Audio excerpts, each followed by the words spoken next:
had been challenging specialists, so it's not going to change very much. Yeah. Good Good morning, everyone. Good morning. Have no screen, no outlines today because I wanted this to be more like a conversation, a reflection of where we are, where each of you are as a family, as we close our class. The topic for today is that we would raise our children in church, not just at church. Does anyone know the difference between those two particles? Okay. How would you explain that? I might explain it like how I was brought up. So at church, it's just you're always there every Sunday, but you're not, like you're present physically, but you're not really locked in. You're not really invested in it. It's your parents' church, it's not your church. When we're learning English in school, we're foreigners, I'm a foreigner, right? They talk about, they have like the table and they have the box. And they try to teach us the difference of in, on, at. And then in means that you're inside of the box. So you cannot be necessarily in the table. You're at the table because no one goes inside the table. You go at. It's the difference of being there and being. So I wanted to bring you research just to start our conversation and point out why that difference is so important. So there are 3 different researches that have been launched in the last, I would say, 5 years. And it talks about, each of them had a different goal. So Nothing Less was looking for, all of them had the idea of how do we make faith last. So this one is called Nothing Less, Engaging Kids in a Lifetime of Faith, and was produced by Lifeway. And they were looking at like, what are the 10 greatest influencers of spiritual health for younger kids? How do we know, what's the difference between, young adults that are in the faith and young adults that are not, based on how they were raised as kids? Sticky Faith focus on that, but in the teen years. So the idea is that how do we produce a faith that is sticky? And they define a sticky faith, I have it here. 3, where is it? Just because I said it was here, the orange theme I had found. Sticky faith is both internal and external. So it's something that they think and they own, but also something that they do. It's both personal and communal. It's something that they do when they're on their own, but they do with other people. And it's both mature and maturing. It means that they are in the process that we've been talking about of maturity, but they have achieved the maturity of being made complete in Christ through salvation, and they are continuing growing in maturity. This is the tab that I put on the top, this is definition. And then I was thinking, this is me. Welcome to my lab. And then look at this. They both point to very similar things. And then lastly, Barna built is a research for churches, not for families. Their focus is for churches. It's called Building Church Communities That Cultivate Lasting Faith, is that one. And interesting enough, they come with similar results. So for Sticky Faith, they say that for high school and young adults, attending worship service really makes a difference. And attending, not just being there, but like being there part of the worship service. Developing this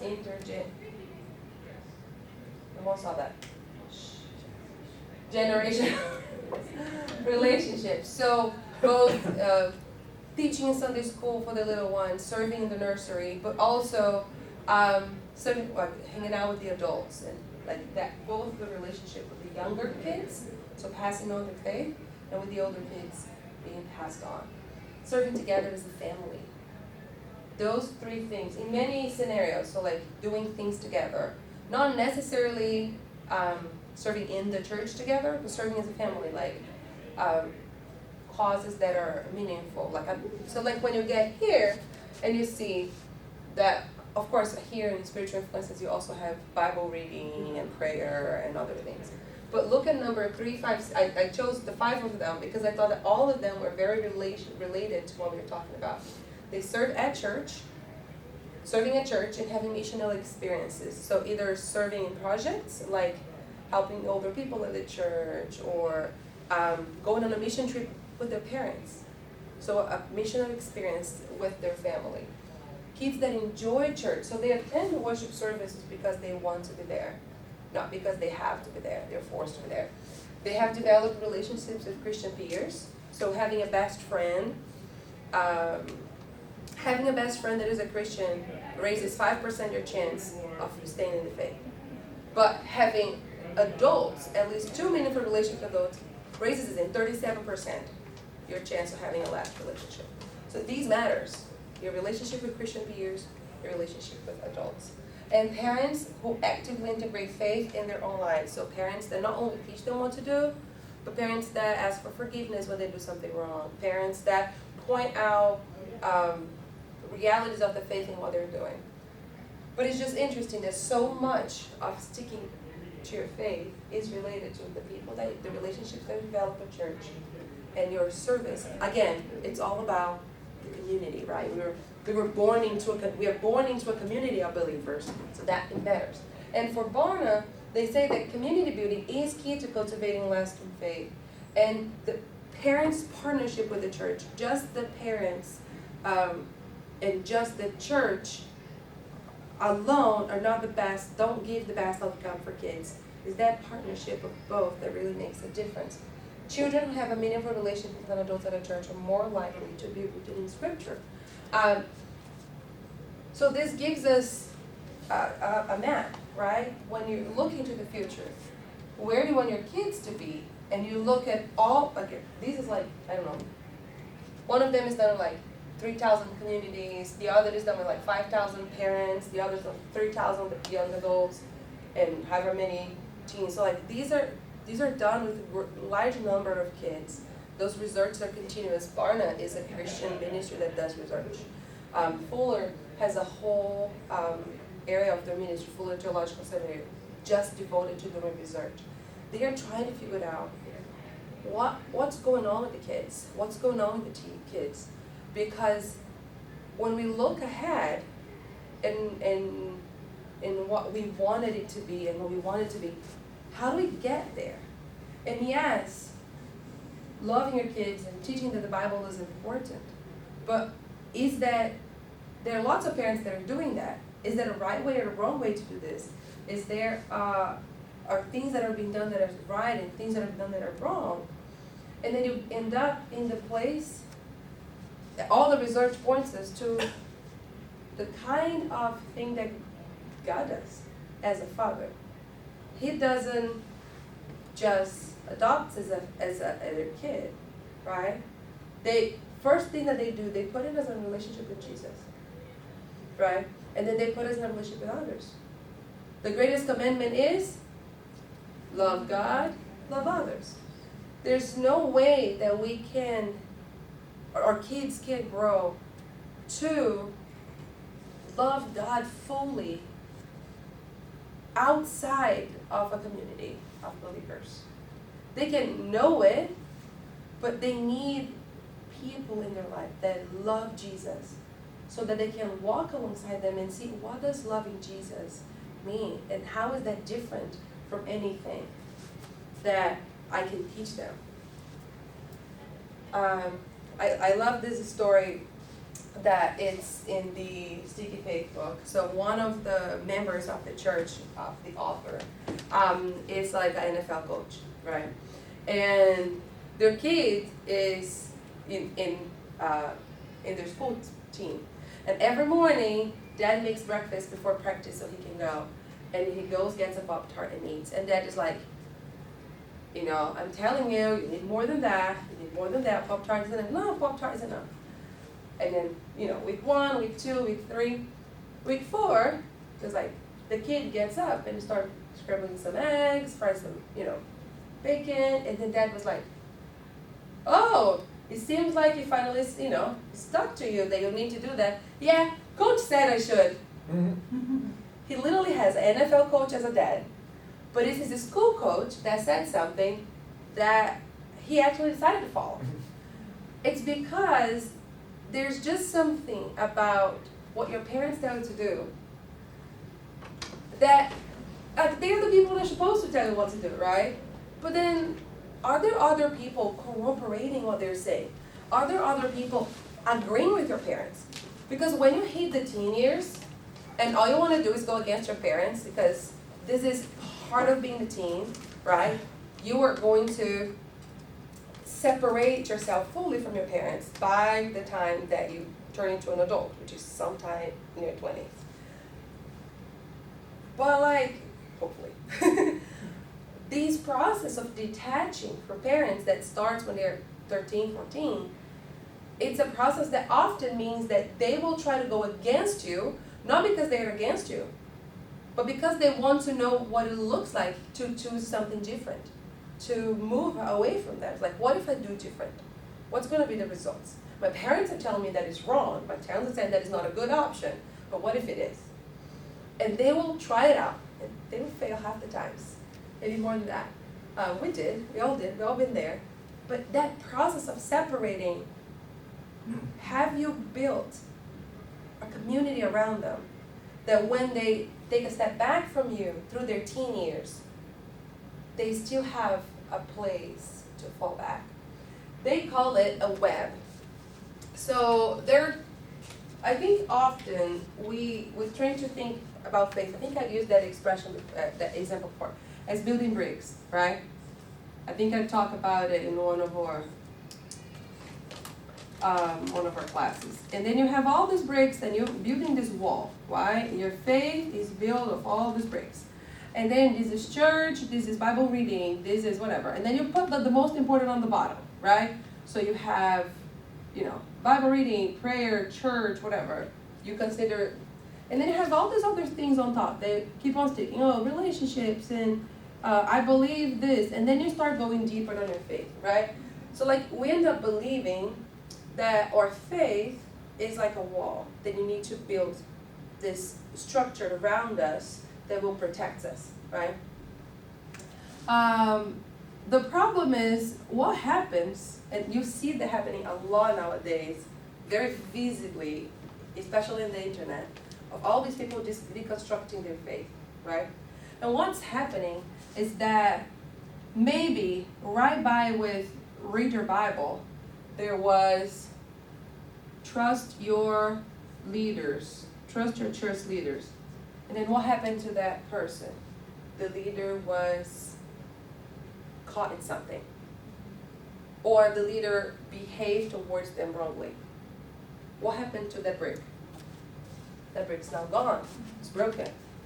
Depending on how they built this, okay?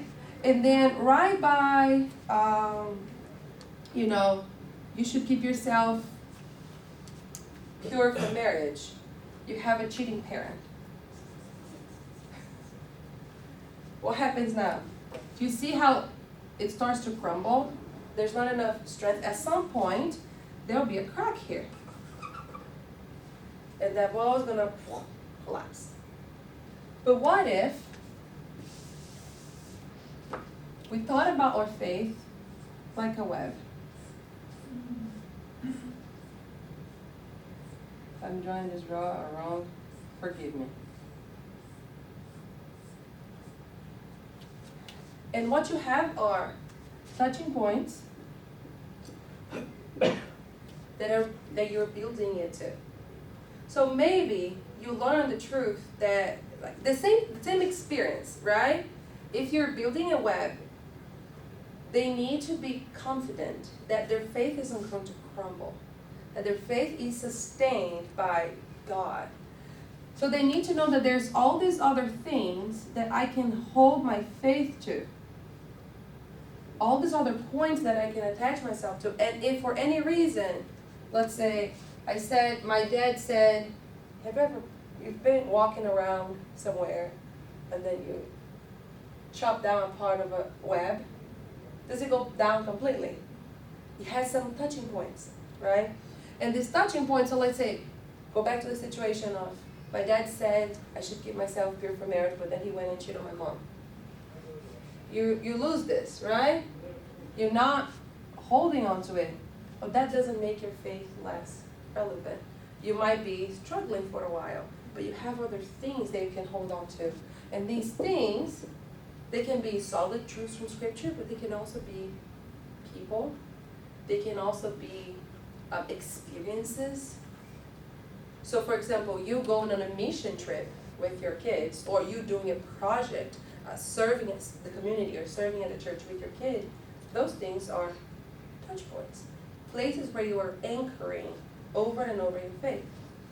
Raising them in the church, it's making sure that they have as many touch points as possible outside of you. You are not the one that built that little, 4-brick support for them. You are the person who helped them connect to others who know Jesus, who helped them. Remember them say the 3 things that help them, or goal as parents. We want them to have boundaries, we want them to have wisdom, and we want them to know where to go for advice. Where do they go for help? They need to know. You need to build boundaries, yes. But lots of parents stop right there. They don't help their kids develop wisdom. How would you do that if I wasn't here? How would you choose that thing that the Bible doesn't necessarily say is right or wrong? But then lastly, the advice is important. And they will only see this if they're here. If they are here, they are going to know people. They are here in the sense of like in the church. Who is church for you? For me, my church is some of my mentors from growing up, all my family, my mom, my sisters, my brothers-in-law, my grandparents, all of them were believers. I have aunts and uncles, and I have such a strong community of people that support me, that help me continually hold on to my faith as I face things that are really hard, as I struggle through. I have all of these touching points, things that I experienced in my life. I saw God doing this for me then when I was 10, 12, 14, 16, 4, 5, 6, 8. So I want you to think about your kids, because the reality that we have right now, and it's from this book, is that 50% of high school graduates are not staying in the faith. It's kind of like going into right now into a Sunday school class and saying, you stay, you go, you stay, you go, you stay, you go, you stay, you go. Ain't that like shocking? But the reality is that only 20% planned on it. Only 20% was like, never again need to come to church. Yay. The other 80% of this 50, okay? This is the 100%. This, from the 50, 20% planned on it and 80% didn't. But they didn't have much to hold on to. They had knowledge, but the knowledge didn't stick. And part of the reason it doesn't stick is because they don't have the community. Yes, owning their faith is important, but you learn to own your faith with other people. So right now, I want you to think about your kids or about your life, because the first step, the main social influence for young people is their parents. This research showed that when you ask from all the people in your life, who was your biggest influence in staying in the faith? And they said their parents. So, what does the Bible say in Deuteronomy 6? Let's go back there. We always end up there. It's our life. There's no being in my class without reading Deuteronomy 6 a few times. So, if you need a Bible, here you go.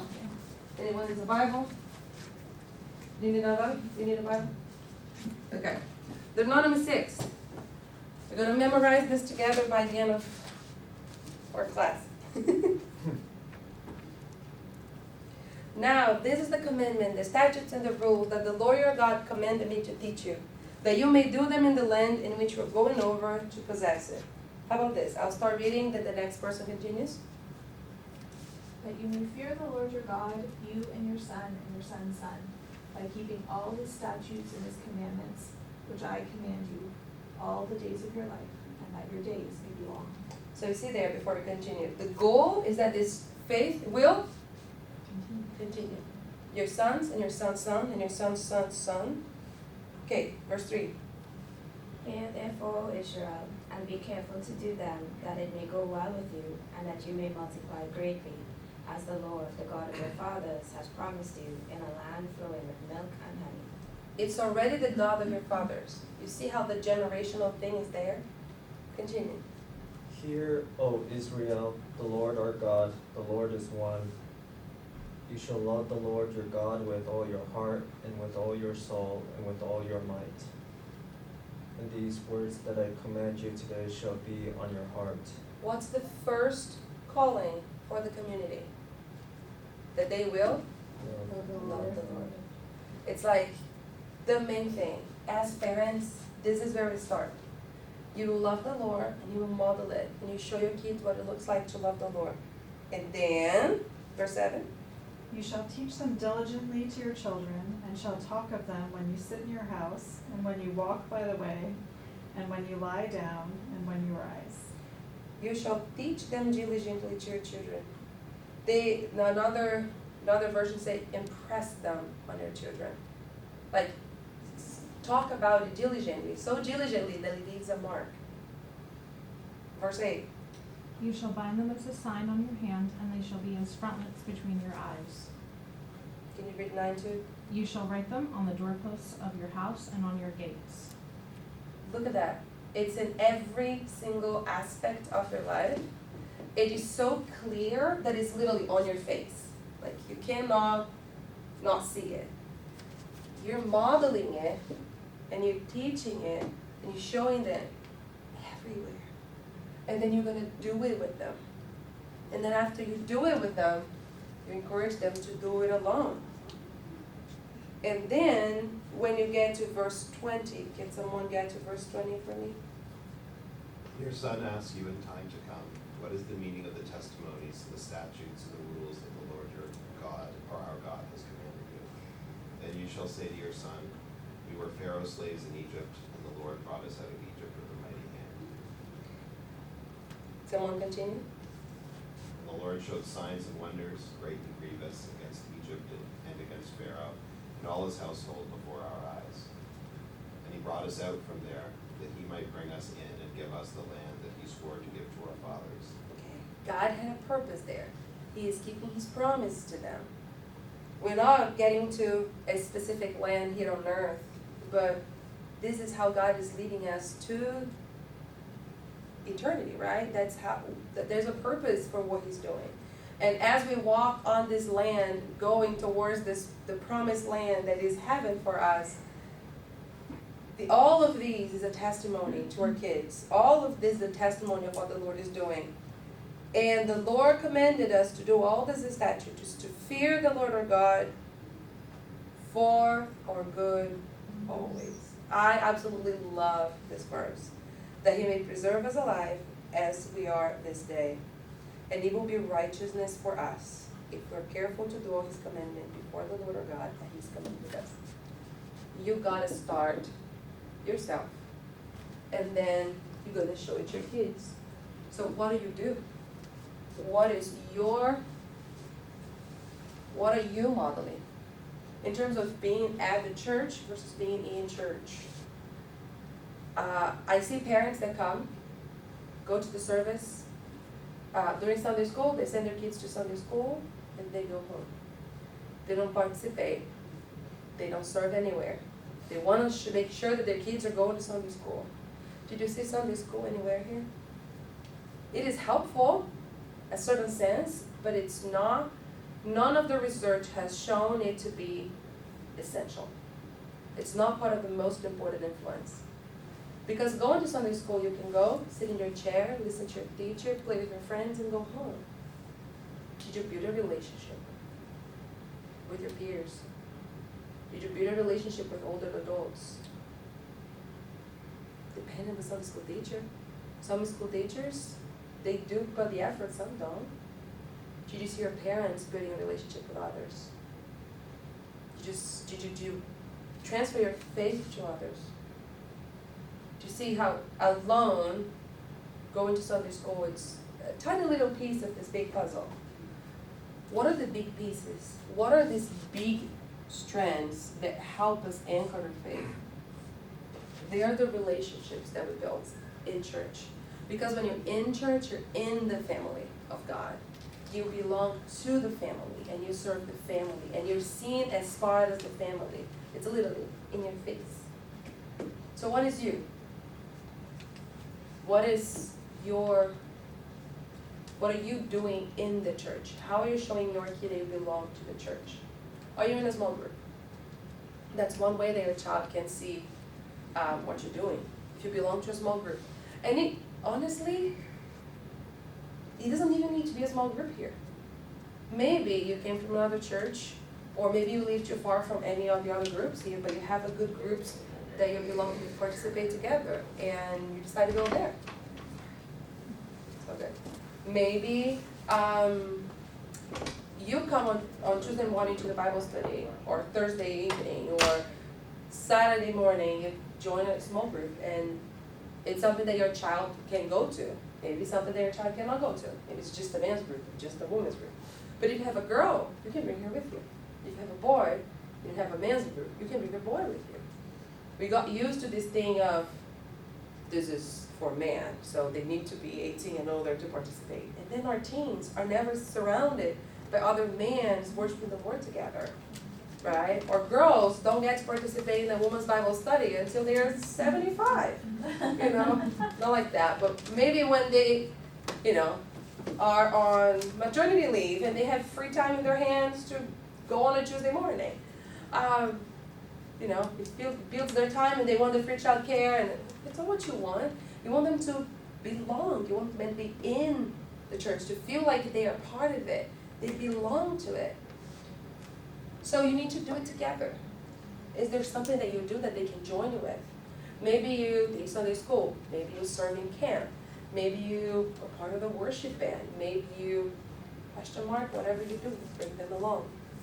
Is it something that you can do with them? Do with them. We allow kids to serve with their parents after the age of 8. So for the even in kids ministry, the cafe you need to be 12. But if you're with your parent, there's some things that you're allowed to do outside of the kitchen. So there's so many things that can be done. Front door team, it doesn't matter the age of your child. If they want to be there, they can go there. There are lots of things to do here, but there's also things that you can do at home with your kid. What are you doing with your kids? How are you serving them? Do they feel like they're part of the church? Are they building relationships with other adults? Can you name adults that your kids are in a relationship with? Someone that calls them, someone that, checks on them in the hallway at church on Sunday. Maybe you guys sit together in the worship every week, and then there's this family that sits, because you know what we are about sitting at church, right? Mm-hmm. We always sit in the same spot, or maybe a row forward or back, but come on, I sit on the right side. It's been like that since I came to church 7 years ago. You always see me on the right side. I don't even know what church looks like from the left one. I've never sat on those pews. So, but what is it for, what does it look like for you to maybe build a relationship with the people that sit behind you or in front of you? Come on, you compliment the same person every morning. Hey, this is my name. They already know your name. Oh, it's you again. Very rarely I find people that I haven't known if I'm sitting in the same spot that I've ever sat. But maybe this is what they need. They will come and they'll say hello, and every Sunday they will check on that other adult that is by them. Maybe you have a friend, maybe you have a teenager that is interested in, in trying to figure out life in college, and you know another person that is going into the same field, and you can put them to talk together. What does it mean to be a Christian in your profession? What does it look like for you? Maybe they need to connect with a person that is farther up. You have a teenager going into high school. Ask another high schooler in church, what does it look like to be a Christian in high school? Was it hard for you? Like, we need to create the space for this by helping them be in church and develop those relationships. I know of a parent who sends their son to be to meet with other men at work. So they shadow a man at their job for like an hour or two, and then they have lunch together, and then they ask the man like, what what is your experience? What did you think? And then they get to talk about work. So they're like seeing how Christian men are in the marketplace. Maybe sitting with a woman and say, I'm trying to figure out what I'm going to do for my career. What does it look like for you as to be a working mother? Is that compatible? I want to be a mom and I want to be a working mother. How do you make that work? Or, which is very possible. Some careers are easier to manage working and having kids, and others are harder. You need to figure out what kind of support that will look like. So like those kinds of things, especially as your kids age, they need to develop a relationship with other people, because once they hit the teen years, if you haven't built that, and there's always time, but I'm saying if you haven't built that, they're gonna look for it, and they're gonna find it. And if you haven't helped them form this network around them, this safety net of people that know Jesus, they're gonna seek advice of others, but not the ones that are belonging to the same family as they are, not the ones that don't know Jesus. So if we create this web, if we do this right and we create a web so that they're in faith, would that prevent them from like not wanting to go to church? Or could it still happen and they would rebel and say they don't want to go to church anymore, in which case what do we do? I think what research says is that there are some things that you do, and then life, observation, right? There are some things that you do that will give you higher chance of doing something. But we know that, like, look at this, 20% of kids that were raised in church plan to leave church when they were done with high school. So there's always a group that will just say, I don't want that. I don't want the faith of my parents. And it's not because they did anything wrong. It might be just because they don't want it. And it might be that they don't want it for the season. You know, there's lots of students that go back to faith once they get married and have kids. And then they realize that they have no idea how to do anything and they need help. And then they go back to church because they're lost. And they did whatever they wanted, but now that they're responsible to raise someone else, they're like, oh, the parents are right, you gotta need the help. And they go back to it. And then lots of them end up actually finding faith then. But there was a solid foundation built by their parents. Other kids, they never go back. And there's nothing that you can necessarily do to avoid it. Like the final responsibility, it's on them.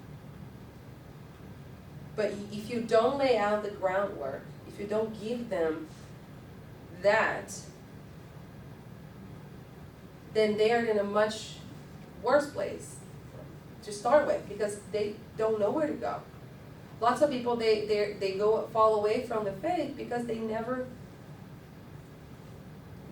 found a way, they never seen faith being real to them.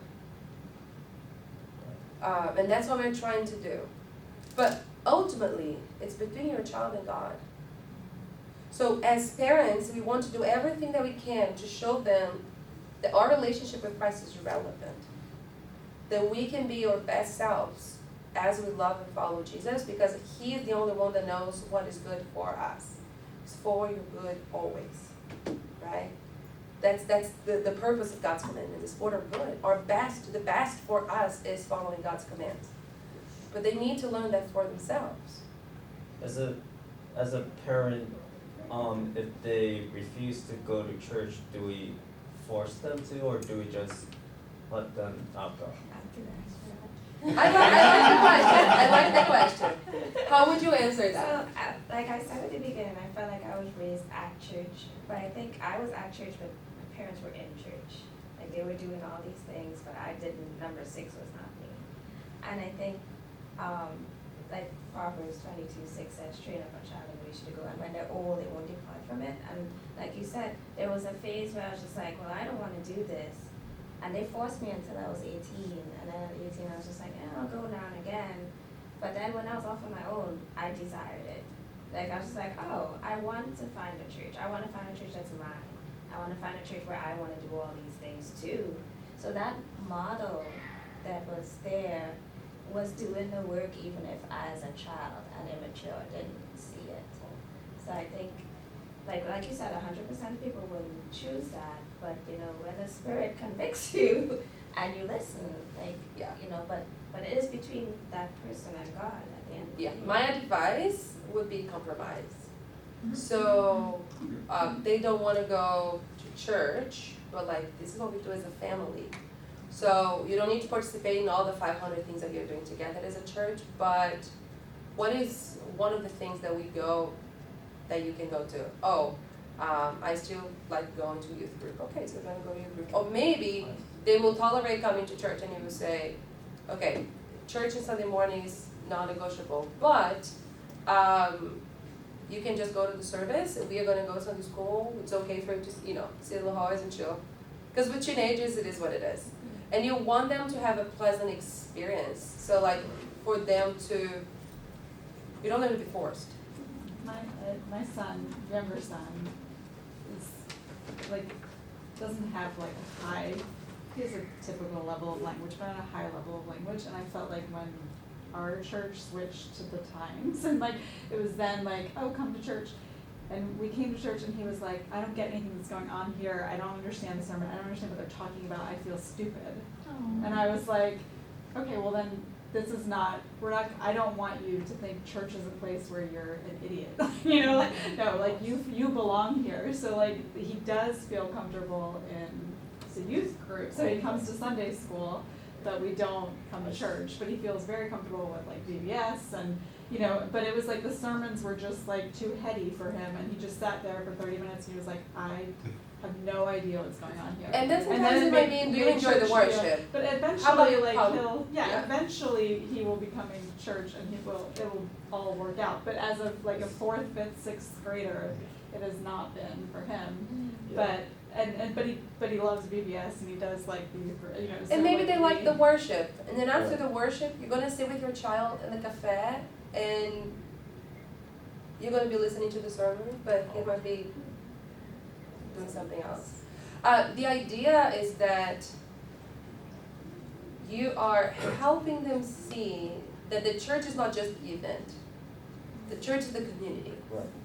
If you're building them at church, then it's your priority is that they will come to the service, that they will come to the events, that they will be there, and that they'll behave. Yeah. But if you're raising them in church, then they're going to be here and maybe they'll be in the hallway. And they're going to start a conversation with someone else during the service that's going to be relevant to their faith. Maybe they're going to sit in the cafe every week and they're going to chat with the people up in the cafe. And then he's going to start serving in the cafe with them because it feels like, you know what, they serve in the cafe during the service. And I know that there's a bunch of teenagers that might serve in the kids ministry because they get to skip church once a month, And I understand that. When you're a teenager, you're trying to figure it out, I don't like this, it's not relevant, this is boring. As you mature in age, right, you don't grow just in maturity, intellectual, emotional maturity, you also grow in age. Your body can tolerate longer time sitting in the church and conversations that okay, this is not necessarily a relevant role going around right now. How many times have you heard a service where the pastor is preaching the gospel? I'm I got saved when I was 6, do I need that? But eventually when you're older, you start to understand it's so good to refresh what I believe in. Or maybe you're learning about something that's not gonna have any relevance right now in your life, but you'll be able to pull it out years later. But your child doesn't know that. And for them, they're immediatists, right? They're short-term people because they're short. They're short in everything, right? They're short in their tolerance of things, they're short in their ability to handle certain things. They're showing their vocabulary. Mhm. So I think helping children belong to the church has to be more than just helping them get used to the events. I clean the floor with my clothes so often by running under the pews during choir rehearsal.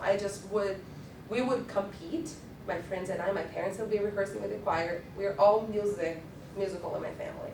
My parents would be rehearsing in the choir, and my sisters and I and some of our friends, we would be literally crawling under the pews from the back of the church to the front, literally cleaning the floor. My clothes would come home and my mom was like, "What did you do?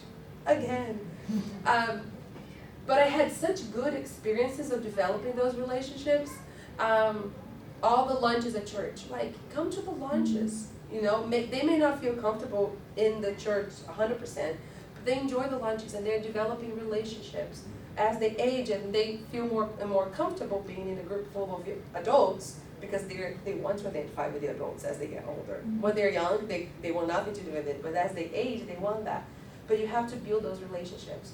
So being in church, helping, it's like all of that. All the relationships that they are building. So again, it's about these intergenerational relationships. It's why our church split Sunday school from the service. Because kids were going to Sunday school, and then by the time they were 18, they had never been in the service. Because a lot of parents wouldn't stay. They wouldn't stay for the Sunday school and the service. They would just come, go to the service while the kids went to Sunday school, and they would go home. And we were like, no, kids need to be in the service. They need to see what it looks like to worship with people of different ages. That's why we have the fellowship lunches, so people can sit around the table and talk. Like, see who you can sit with. New people, it's a way to serve, a way to connect. People that you know, they're spiritually mature. Sometimes maybe sit in the table, instead of sitting in a table with your kids, find a table that has some young adults that you can sit with them. Or if you guys don't have kids yet, sit in a table where there's little kids. Like, get those intergenerational relationships happening on purpose. This is what your kids need. They need to see faith live in your lives, but then you have to model it to them and do it with them so that they can go and do it on their own. I was always the kid that was going to the random table and I'm still the person that says hi to all the people I don't know. And then in 5 minutes we're besties. But this was modeled to me. My dad does that, my mom does that, my sisters do that now. Like, I don't even know if any of us is an introvert. It's very possible, but we weren't raised to sit in our corner. And now my husband does that because he has the baby that everyone wants to say hi to. Mhm. So like, you can learn those things independent of your personality and preference. Maybe it means that just one table with 2 people, it's plenty for you. That's awesome. But do that. Let your kids be raised in church. It's not about being in church and attending the service or being in Sunday school and sitting quietly. It's about belonging here. Do your kids feel like they belong here? Work on it. Every way that you can. Ask your kids what kind of things they enjoy here. And then do that with them. Ask if they want to serve somewhere and do that with them. Like, help them belong here. So then you can sit back and watch them choose it. Thank you so much for being here these 6 weeks. Again, all the lessons are been posted on YouTube. The folder that I shared with you has the links to all the handouts. But I just want you to sit back and reflect. To take that discipleship spreadsheet, on the back of it, you have notes on where your kids are in faith. And then one of the goals might be find my kid an older, friend, a teenager or an adult that they can connect with. That would be great in helping them be in church. Thank you. This book is in the library, and if you want to help your kid worship, this one is also helpful. The research books are just in my library, sorry. Thank you so much. Yes, thank you. Yes. So I'm now taking the summer to choose the classes for next year. I really appreciate your input. What do you want to study together? We always have a room reserved for family ministries for us to think about what will be helpful to you. We've offered classes of all sorts, just for teen parents, just for kid parents, trying to become parents, all the sorts of things. Kids that are leaving the faith, how do you deal with that? My kid has left the faith.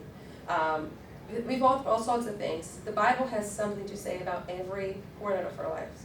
So if you want to dig into scripture to figure out something together, this class came out after the conversation that I had with you two about what do you want to see, and it said, how about raising your kids? Like, what does it look like? And then principles to raise your kids in the gospel. So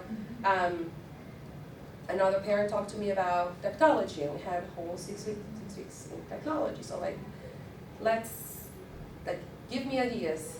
This is the time that I take. Of course I pray, of course I visit parents and I talk to them and I get information, but your input really helps come up with what scripture has to say about a topic. Okay? Thank you. Thank you. Burn is up.